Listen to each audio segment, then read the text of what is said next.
Question है कि show that every field is an integral domain. तो इस क्वेश्चन को किस प्रकार सॉल्व करेंगे, देखिए इसमें हम सॉल्व करेंगे कैसे। देखिए हमें इसमें पहले एक इंटीग्रल फील्ड माने पड़ेगा। Let F be any field, एक फील्ड हमने लेट कर लिया। अब देखिए let A and B belongs to F, ये भी हमने एक कंडीशन यहाँ मान ली। और यदि if a product we is equal to 0 है, अगर इस प्रकार की कोई कंडीशन आती है तो हम यहाँ से कह सकते हैं कि यहाँ से हमें दो केस देखने को मिलेंगे। जैसे कि केस फर्स्ट किस प्रकार से होगा, if a is equal to 0, अगर ए इज इक्वल टू 0 होगा तो F has no zero divisor, ठीक है। और केस टू यहाँ से आएगा, केस टू यहाँ पे आएगा इफ़, क्योंकि केस वन हमने क्या हमारा केस वन में ए इज इक्वल टू 0। अब केस टू में क्या होगा, if a is equal to 0 not 0, यानी कि अगर ए 0 नहीं है तो ए बिलोंग्स टू एफ, हमें लेट किया था। तो ए क्या हो जाएगा, a is unit, a is unit. और 1 ए जो 1 इन्वर्स होगा इसका, ए का इन्वर्स, वो क्या एग्जिस्ट करेगा, इसकी गारंटी है एग्जिस्ट करेगा क्योंकि ए 0 नहीं है, ठीक है। अब आगे देखिए इसका जो हमने लेट किया था, जो हमने माना था A product we is equal to 0।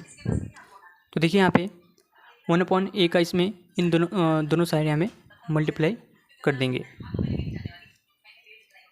1 into 0 यहाँ पे हो गया। अब आगे देखिए आप इसको यहाँ मान लीजिए, इसको यहाँ मान लीजिए और 0। अब आपने पढ़ा होगा कि इसका जो हमें सॉल्यूशन मिलेगा वो कितना मिलेगा, 1 इंटू वी 0 हो गया। अब क्यों मिलेगा, यानी कि ए इनवर्स इंटू ए जो होता है वो 1 के बराबर होता है, और यहाँ पे 1 into b is equal to b होगा, तो बी इज इक्वल टू 0।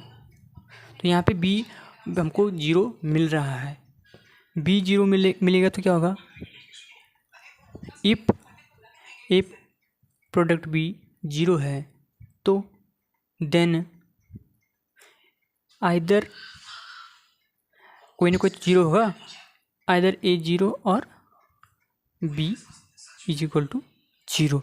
तो ये होगा हमारा। अब यहाँ से साफ साफ हमको देखने को मिल रहा है कि यहाँ से F has no zero divisor, F has no zero divisor, जो कि इंटीग्रल डोमेन का एक लक्षण है कि इसमें होना ही चाहिए। तो इसलिए हम कह सकते हैं कि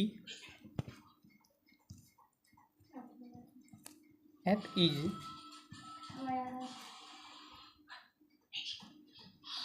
इंटीग्रल डोमेन, तो F is an integral domain. तो इस प्रकार से हम ये कह सकते हैं। तो आप देखिए इस प्रकार से इस क्वेश्चन को आपको सॉल्व करना है, 1-2 बार कीजिए, आपसे ज़रूर ये क्वेश्चन बनेगा।